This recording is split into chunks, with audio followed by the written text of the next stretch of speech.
Hoy vamos a hablar de una santa, doctora de la Iglesia, extraordinaria, madre, maestra y especialmente madre espiritual mía. No podía dejar de hacer un programa sobre su vida. Vamos a hablar sobre Santa Catalina de Siena. Santa Catalina de Siena, de Italia, como bien dice, de Siena, de esta ciudad de Italia, en la Toscana. Lo único que conocemos de Catalina proviene sobre todo de la biografía que escribió sobre ella 5 o 6 años después de su muerte, su director espiritual, el beato Raimundo de Capua. Santa Catalina pues vive 33 años y nace en el año 1347 en el barrio de Fontebranda, de la ciudad de Siena. Es la 24ª de los 25 hijos que tiene su padre, Jacopo Benicasa, que era un tintorero de pieles, y de su madre, como la llamaban cariñosamente, Mona Lapa. A los 5 o 6 años tiene una visión mística en el Valle Piata y hace sus votos de virginidad. Es la primera experiencia con el tema sobrenatural que marca una profunda huella y que le descubre, sobre todo en los horizontes deslumbradores, de acercarse más al corazón divino de Jesús. Hasta los 15 años, junto a su oración y sus mortificaciones, se desarrolla sobre todo para una lucha familiar para buscarle, pues según las costumbres de aquel tiempo, ¿no? Pues un buen marido. Su hermana Buenaventura tiene más éxito que la madre en convencerle de la necesidad de arreglarse un poco más, cuidar su vestimenta y teñirse el pelo para gustar y sobre todo pues buscar un buen partido, ¿no? Un aire de mundanidad para complacer a su hermana y a su madre, entibia su fervor hasta que la muerte en el parto de Buenaventura propicia la conversión total del corazón de Santa Catalina. Su retorno la entrega a Dios sin reservas ni recortes. Ese es su momento clave para la conversión, de querer buscar el corazón de Jesús y no volver atrás, no volver al mundo. Vuelve el enojo de sus familiares con una dureza de trato y sobre todo la llegan a aislar y una persecución ante ese gesto simbólico de su decisión interior de cortarse esa espléndida cabellera que lucía pelirroja, que lucía Santa Catalina. Vive en la inefable celda interior que ya nunca abandonará de por vida. A los 16 años aproximadamente ingresa en la Orden de las Terciarias Dominicas, llamada la Mantelate, por el manto negro que llevaban sobre el hábito blanco. Ella nunca fue religiosa, sino que fue una terciaria de la Orden de los Terciarios, de la Orden de los Laicos Terciarios Dominicos. Según las reglas propias, bajo una superiora y un director, sin abandonar el ambiente familiar, llevaba una vida de gran actividad espiritual y benéfica. Catalina se entrega a la oración, al trabajo doméstico, al servicio de los enfermos, al apostolado y sobre todo de una manera incondicional, silenciosa e infatigable. Vive este ascetismo más acentuado y trabaja por vencerse a sí misma. Mantiene las luchas interiores prolongadas en torno a su vanidad femenina y a todo instinto de la maternidad. Su madre no la comprende y se desespera. Son martirios íntimos que alientan su comunicación con Dios. Experimenta también fenómenos místicos y sobre todo unas calumnias infamantes. Empieza en este tiempo a sufrir las críticas de la gente, los celos de mujeres piadosas, el escepticismo de frailes y sacerdotes que opinan sobre la ignorancia de la hija del tintorero, los corrillos de barrio, hasta que se habla de ella en los salones elegantes y en las tertulias acomodadas de aquella época del siglo XIV.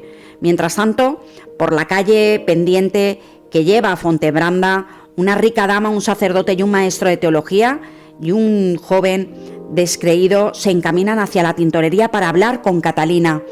Tiene permiso para ello de su confesor. Son los albores de la fecunda maternidad espiritual que comienza ahí con sus hijos espirituales, los primeros contactos de una gran familia que va emergiendo de esas semillas de sufrimiento, de las calumnias y de los rechazos de la propia familia de seguir a Cristo. Hacia los 20 años, con una vida oculta y con una gran maduración espiritual culmina ese desposorio místico. Yo, tu Creador y Salvador, te desposo conmigo en la fe, le revela Dios Padre. Conserva intacta esta fe, séme fiel hasta que vengas al cielo a celebrar conmigo esas bodas eternas.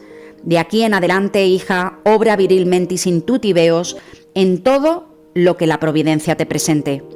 Y en su dedo pone el anillo delicioso de ese delicioso compromiso de su matrimonio espiritual, imperceptible a los ojos humanos, pero real a los ojos espirituales. Ese desposorio místico.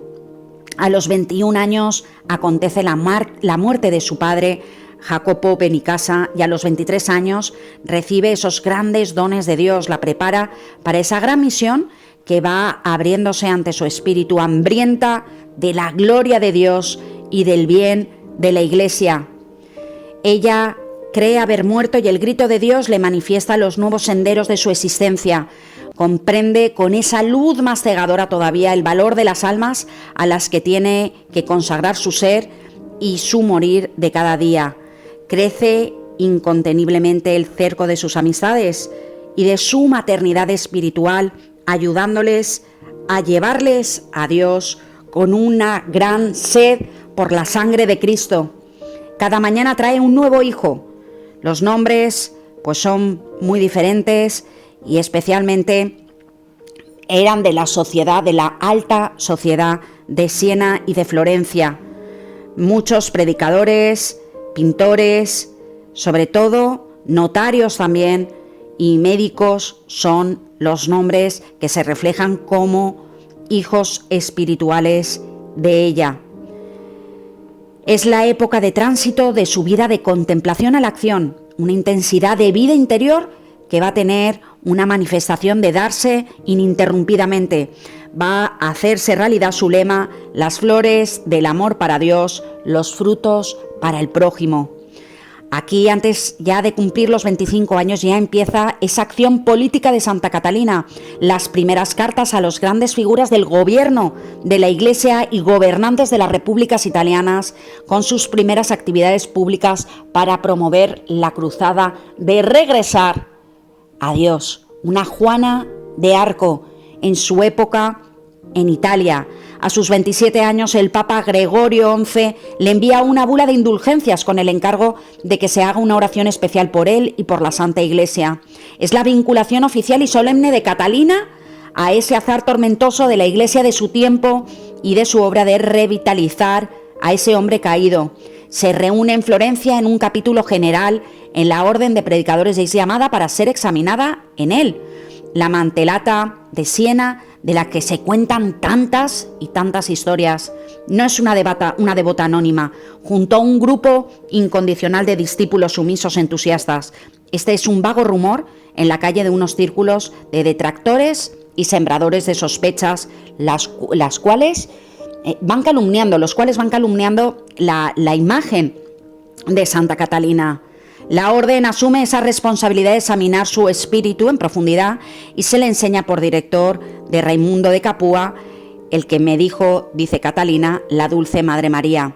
De retorno a Siena la encuentra sumergida en los horrores de la peste, calificada en la historia como la gran mortandad. Impulsando la caridad de los que no estaban afectados por la peste, Catalina multiplica inconcediblemente su propia caridad. En su casa, junto a su madre, habían 11 niños sobrinos suyos, hijos de un hermano que acababa de fallecer, y de estos 11 niños, 8 fallecen, y ella con sus propias manos y un ánimo alegre les da sepultura, diciendo: a este ya no le pierdo yo jamás, porque está ya en brazos de Dios. Su abrazo póstumo a los cuerpos inertes de sus sobrinos expresan esa inmensa ternura maternal que trasciende a esa profunda fe a la que estamos llamados, queridos oyentes. A los 28 años, ese anhelo de la cruzada le lleva a una ciudad cercana, le lleva a Pisa. Los estigmas se quedan inscritos allí, unos estigmas espirituales, el fuego invisible e indeleble del toque de Dios, con esas llagas de amor crucificado. Ella corre a la ciudad de Lucca para impedir que su alianza con Florencia en la lucha contra el Papa sea hecha una realidad, después vuelve a Pisa y poco después a Siena. Un joven, Niccolò de Toldo, por unas frases desatinadas contra los gobernantes de Siena, es condenado a muerte.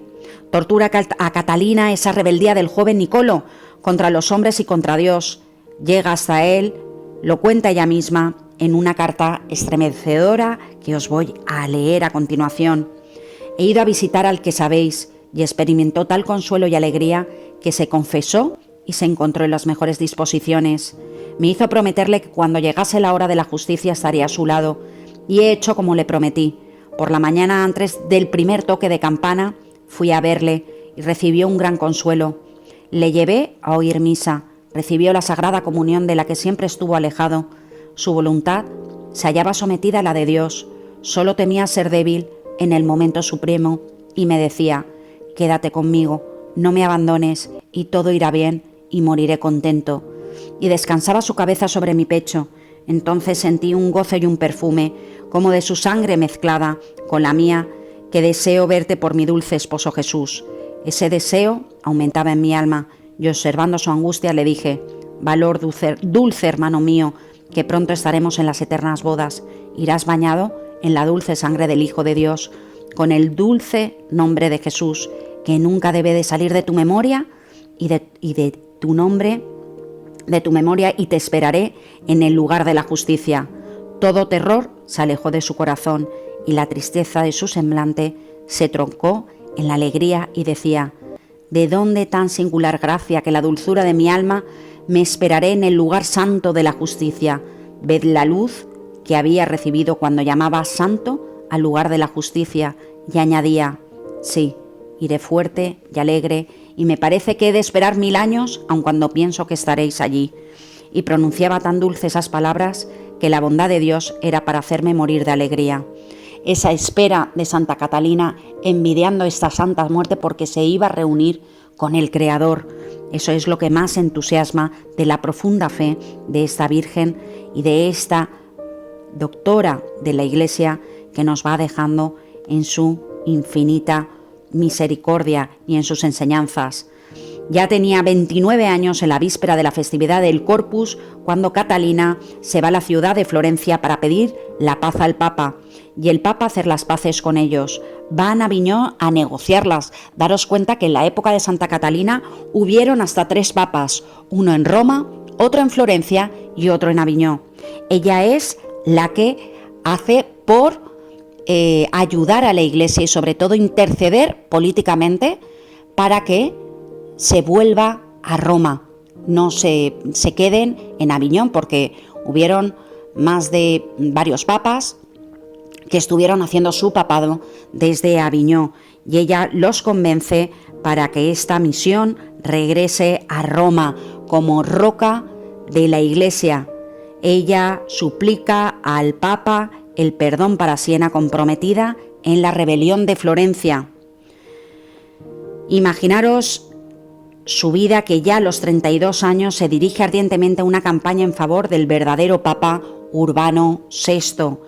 Una niña, para algunos en el día de hoy, y una gran mujer con una gran sabiduría en su siglo, en su tiempo. A los 33 años sus fuerzas ya están exhaustas y mientras vive se inmola por la Iglesia. Acude diariamente durante unos meses a San Pedro del Vaticano. Esa llama inquieta de su espíritu apenas ya puede ser contenida por la fragilidad de un cuerpo que se desmorona, ya que Santa Catalina solo en los últimos años solo comía, solo tomaba el cuerpo de Cristo sin probar alimento alguno, no se alimentaba de ningún tipo de alimento, solo de agua, estaba en un ayuno constante. Allí arrodillada, estática, se ve aplastada por el peso de la nave de la Iglesia que Dios le hace sentir gravitar sobre sus hombros de mujer y dicta sus últimas cartas de testamentos que conforta y estimula a los suyos. Pequé, Señor, compadécete de mí. Padre, en tus manos encomiendo mi espíritu, dice reiteradamente, interrumpiendo sus dictados. Cierra este paréntesis de su vivir terrestre hacia el mediodía del 29 de abril de 1380, un domingo antes de la Ascensión. Aquí vemos cómo Santa Catalina de Siena vive una vida totalmente llena en la mística y unida a Dios. Sobre todo, ella vive un proceso de transformación interior. Es un conocimiento de uno mismo para llegar a Dios. En su vida espiritual podemos distinguir 3 etapas. En la primera etapa es una época de adolescencia y primera juventud que se caracteriza sobre todo por ese ejercicio intenso de esos medios ascéticos, ayunos, abstinencias, silencio, imitando a los padres del desierto, cuya vida es totalmente legendaria desde que escucha ella desde pequeñita hasta que la va acompañando y va haciendo pues esos hechos en su vida como una forma de vivir. Luego, otra de las etapas que ella vive, la segunda etapa, es el ingreso, cuando ella ingresa en la tercera orden de Santo Domingo, que ahí marca un cambio notable. Ya eres religiosa, se dice ella misma, ya no puedes vivir como has vivido hasta ahora, viviendo para ti, sino ahora tienes que empezar a vivir para los demás en el mundo, sin ser del mundo. La vida del mundo ya ha pasado, la de tu profesión comienza ahora y debes conformarla a tu regla. La ha ido preparando el Señor para partirla y darla a los demás con la infinita misericordia. Utilizó a Santa Catalina en esa época donde la peste, el hambre y las torturas eran continuas, en una época en la cual pues era muy difícil vivir. Es la época de ese hambre torturante por comulgar. Tampoco esto mucha gente le entendía, ¿no? Esa época de sumergirse en ese misterio de las llagas y de la sangre de Cristo para derramar todo el fuego del amor eterno que tiene para derramar nuestro Señor con nosotros. Y luego llegamos a la tercera etapa, que es ese desposorio místico que consuma a Catalina en la unión espiritual del alma con el Divino Maestro, una unión perfecta, mística, en la cual son uno. Ya no actúa Catalina para el servicio de Dios, para profesarle ese amor, sino que actúa el Divino Maestro a través del amor que le profesa a Santa Catalina para darse a los demás. Esto es con esas misiones providenciales que el Señor la llevaba, y ella ya quería reunirse en la muerte divina con el Señor, y Él le enviaba una y otra vez hasta que a los 33 años le dio ese descanso y especialmente ese amor infinito de poderse reunir con Él. Las ideas que más se destacan en esa doctrina espiritual que nos deja como doctora de la Iglesia Santa Catalina es, primero, el conocimiento de uno mismo para llegar al conocimiento de Dios. En la mentalidad de Santa Catalina es el conocimiento propio, tiene una hondura del significado al que no estamos habituados como en el lenguaje actual. En el lenguaje del mundo nos están diciendo: conócete a ti mismo para ser feliz.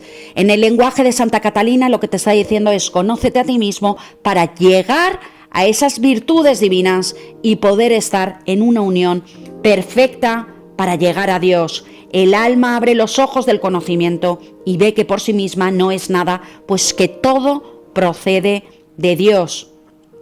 Humillarse para recibir la gracia y la misericordia divina. Arrancar de nuestro ser toda fuente